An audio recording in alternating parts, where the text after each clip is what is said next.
I sat down with my battalion commander, who was actually an ex-160th pilot. So he had flown the exact aircraft that I wanted to fly. Oh, wow. And I sat down with this guy and I was like, sir, I really want to fly the AH-6 Little Bird. I want to stay in attack. I want to go to the 160th and I want to fly the Little Bird. Yeah. And he was like, ooh, no woman has ever done this before. My commander at the time, I mean, I learned so much from him. And one of the most important things was he pulled me aside and he was like, your only job as a lieutenant in this unit, in this company, is to fly that aircraft. I don't care about you building the flight schedule. I don't need you to do training meeting slides. I don't need you to do all this other bullshit admin work. I need you to be in that cockpit flying with an IP as much as you possibly can. Yeah. What is an IP? Instructor pilot. With an instructor pilot. Now, you still had instructor pilots flying with you? So it kind of like through like the first couple of months, you have to like basically go up a certain different types of like rank, I guess, until you become, it's called RL1, readiness level 1. Okay. And then when you're RL1, you don't have to fly with an IP anymore. Okay, so that's just required after a certain number of flight hours. Exactly. Or up to a certain number of flight hours? You have to like hit certain like metrics, and then once you hit those certain ones, you're good to go. Okay. And so yeah, fly with the IP for as much as you possibly can, but then it's always good to fly with an IP because they can do emergency procedures. They can put you in these like uncomfortable situations that you have to figure out how to get out of. Yeah. They're like the real pros in the aircraft. Like they really know what they're doing. Yeah. And so it was just a privilege to be under the command of someone who pushed me to fly as much and as hard as I did, because typically what you see in aviation is a commander that just wants lieutenants to do the admin work. Yeah. And I was just I flew more hours in that unit than I would have if I had deployed as an Apache pilot, which I never got the privilege of deploying as a 64 pilot, but I flew my ass off in that unit. And that's the reason why I was able to get to the 160th as still a lieutenant, because I had so many hours. As a lieutenant, you got to the 160th? Yeah, I assessed as a lieutenant. Because of all the hours? Mm-hmm. Yeah, because they pushed me. I was flying that aircraft day in and day out. Like I had made pilot in command. I had made air mission commander. Just doing as much as I possibly could. Yeah. And it was, I just got pretty lucky, honestly. How did you find out about the 160th? I always kind of knew a little bit about it. Like it was like this mysterious unit. I didn't really truly know what it was or their capabilities. Yeah, it's pretty mysterious. Yeah. And we had a recruiter, like a 160th recruiter, come to Fort Bliss and give like a brief on, hey, come over to the dark side, join the 160th. Yeah, come do secret squirrel stuff. Yeah, come do like really cool stuff. You don't want to do any more of this conventional army stuff. You want to come over here and have a lot of money and do all the fun stuff. Insert JSOC places and stuff. And I was like, well, that sounds right up my alley. Like, I definitely want to push myself. And I sat down with my battalion commander, who was actually an ex-160th pilot. So he had flown the exact aircraft that I wanted to fly. Oh, wow. And I sat down with this guy and I was like, sir, I really want to fly the AH-6 Little Bird. I want to stay in attack. I want to go to the 160th and I want to fly the Little Bird. Yeah. And he was like, ooh, no woman has ever done this before.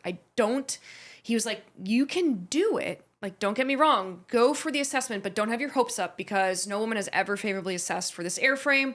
It's incredibly challenging. It's very physically demanding. The company is just a bunch of grunt dudes that like, it's just like so aggressive. Yeah. And does the Little Bird have like weapons? Yeah, the one that I flew did. Mm-hmm. Okay. So there's two variants. There's the AH-6, which is the attack variant, which is what I flew. Okay. And then there's the MH-6, which is the assault platform, which carries the dudes. Okay, they did, which you drop dudes off, you insert them real quick. Like in the movie Black Hawk Down when they're getting 100%. Dropped off. Okay, yeah. Yep. That makes sense. Okay, so you wanted to get the one with guns on it. Yes. So you could shoot stuff. So I could still keep flying an attack airframe. I love shooting. I was a good shot. Like I got Top Gun as an Apache pilot. Oh, wow. I mean, I enjoed it. I really did. Okay. I just loved everything about it. The like power and force behind the aircraft. Some serious power behind that. Yeah. It was badass. And he didn't discourage me from going for it, but it was a pretty much, you're not going to get it. So be okay,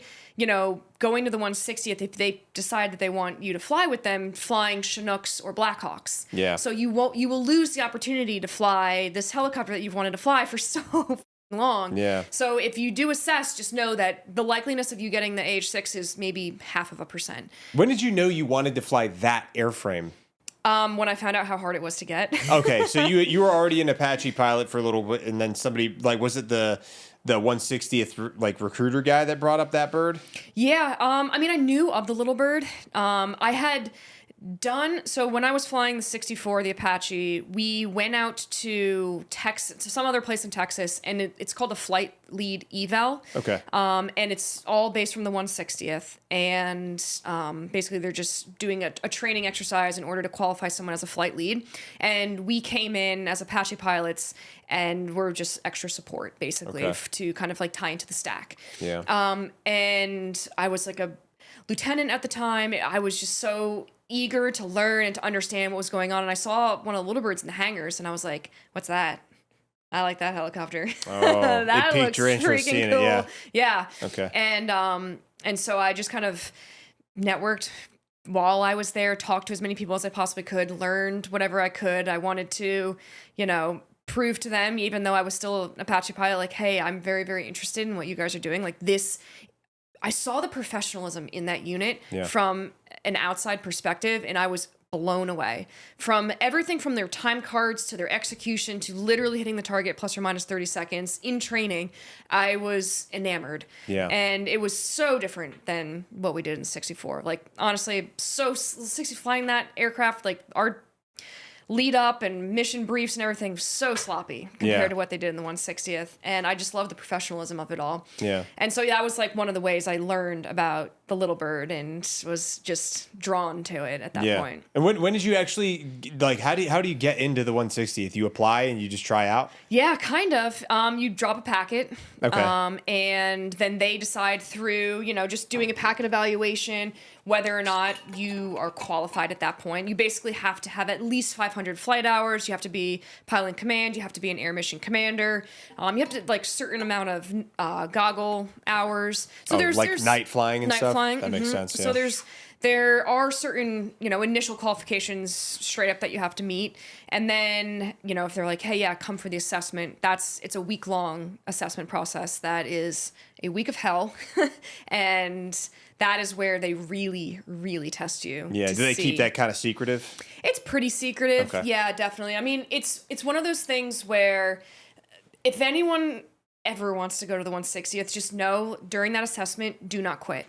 That's the key. Whole point is just don't quit. The key. There's a lot of things in the military. That's like the key to success with. Yeah. If you don't quit, you're going to make it. It's a mental game. Yeah, Keep your head on the shoulders. They put you through, countless hours of not just flying, but of just like screaming at you. And like you do a ton of like psychological tests and evaluations, and you're a lot of physical tests. You're in the pool, then you're, lifting ammo cans, like doing all these crazy things. Wow. To exhaust you, to then put you under pressure. And how do you make a decision when you're completely exhausted and you know that your career is very heavily on the line? That's always how they do it. They break you down. They're like, you're not going to sleep. You're going to work out really hard. You're not going to eat. And now we're going to make you fly. And you're not going to do anything right this entire time. And we're going to make sure you know that. We're just like mentally demoralize you for days. Yeah. So when I got to the board at the end of the week, I was like, there's no way in hell I made it to this unit. I was like, I am a total embarrassment to this entire organization. I should have stayed home in bed. Like, I should have never done this. That was your mindset when you doubted myself so much. And like, just because like they make you feel like you've done nothing right, which I'm sure I didn't do anything right. Yeah. I don't know what I'm doing in that organization of guys that have been flying these missions for the past 10 12 years, incredible pilots, the best pilots in the world, and then there's me coming in as if I know what I'm doing. And I get to the end of the board process, and the battalion commander shakes my hand and says, welcome to the 160th, you're gonna fly Little Bird. And I was like, what year was this is a dream, right? This isn't real. Like, I'm too tired to understand.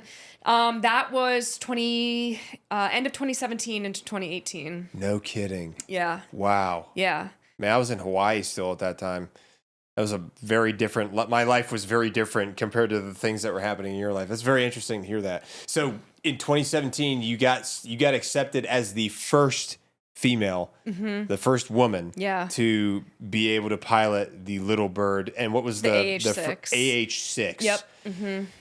And how did that feel? I mean, honestly, I didn't really think about it. It wasn't like I wasn't going into the organization to be the first woman to do this. Like, that's just what I wanted to do. I wanted to fly that aircraft. Yeah. I didn't think about all of the, I guess, challenges that would come with it. I was like, we'll figure those out when we get there. Yeah. I knew that there were a lot of eyes on me. It's similar in a sense to like the first women that graduated from Ranger School. You know, it was much more like secret thing. It wasn't as public. Like they made that very, like everyone knew about them. Yeah. And I really appreciated that. Like I did the 160th is a very professional organization, right? So they're not going to boast about, oh, we have a woman that's flying this, because it doesn't matter what your gender is. If you can fly the aircraft, you get selected based on merit. Exactly. And based on performance. Exactly. And you probably didn't want the notoriety you didn't want the attention for it. You just wanted to do it. Not at all. So like it was not a deal at all and it was never a deal. But there were challenges that came with it for sure. Yeah. I mean, there were simple things like the helmet, like nothing fit me. Really? Yeah, like everything was built for men, obviously. And then, which is fine. Like I can adapt. That doesn't matter. Like we didn't even have a women's restroom in the hangar. So like they had to like read, like the guys were like, fucking hell, Lynn's like, God, you're taking our bathroom now. I'm like, guys, I'll pee in here with you. I don't care. Like that's so you funny. just pretend that I'm one of you. It does not matter that I have long hair. Like whatever it is. Like, yeah, it was, I mean, I love the guys to death. It turned out to be my best friends in the entire world. But yeah, at first, like for sure, there's definitely challenges coming because everyone's looking at you like, who is that? Like, yeah, what is this? Yeah. Yeah. This is probably, well, I mean, it's new territory, man. You're breaking new ground on something. Yeah. I mean, there were so many instances like going on deployments and stuff where it was like, it's just weird. It's just a weird dynamic. They just never had a chick with them before, ever. Yeah. And after I left, there still hasn't been another woman that has favorably assessed. No kidding. Yeah. Yep. That's crazy, even till now. I know. Well, it's a lot of it came down to like the physical component of the assessment. Yeah. And it's also like a lot of women have assessed, but you need to have the 160th does a really good job of making sure that the people that fly in the organization have a strong reputation. You can't come into the 160th with a poor reputation. Okay. And I'm sure women in the military oftentimes find themselves in situations that are maybe like the source of rumors or whatever it is. Yeah, and it's a tough thing. It's a tough thing to navigate. Yeah, being a woman it's in the a military. whole extra layer of complexity for sure. Yeah, so that also plays a role in it. You got to come in with a very, very clean slate. You have to have really solid recommendations from your previous chain of command, from all of your previous IPs, from everyone that you've worked with. Like you have always had to have been a professional in order to get into that organization. Makes sense. So I think that kind of plays a role as well. Yeah. But yeah, it was different. So you got selected. So let's see. Once you got picked for that, when was the first time you finally deployed with them? So that was a little later, actually, because COVID hit, and COVID kind of slowed a lot of things down. I had one of my best buddies. He was stuck over in Afghanistan. Like, I was supposed to replace him, and they just our deployments are short. Like, we do, 30, 60-day rotations unless there's a blowout. Like a no-notice deployment. Yeah. And so they're short, quick rotations. And man, I think he got stuck over there for months, 6 months or something crazy. Wow. And he was only supposed to be there for 30, 60 days. Yeah. And you're not prepared for that. It's kind of a drag. But then finally we got in country. So it was kind of a slower time. It was, we still did some stuff, which was awesome, but it was different. And where did you go? I was at Dwyer. Oh, you went to Dwyer. Mm-hmm. Okay, so I had a lot of Marine friends that went to Dwyer. Nice. Yeah. That was a big spot where a lot of people would go. Yeah. Did you fly into Bagram, I guess, originally in the beginning? No, we flew, I'm pretty sure, we were, from what I remember, it was just straight into Dwyer. Straight into Dwyer from Kyrgyzstan or something like that? Yeah, we had, because we had all of our aircraft on the C-17 with us and stuff. So it was all on the C-17. We just did rotations. Okay. Yeah. And just for folks that don't know, are you allowed to say you worked with Delta Force? You can't say that stuff. We have customers that we fly with. You have customers that okay, that's how they call it.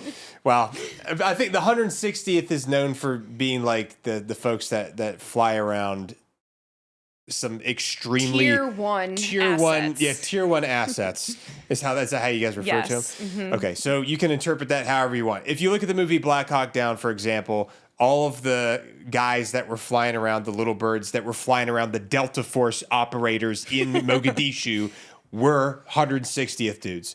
So imagine then me coming in also as the only woman ever. Yeah, doing the same thing in a different country, different mission, different people, different names. With crazy individuals. And how did you do? You probably can't talk about any of the missions or any stuff like that.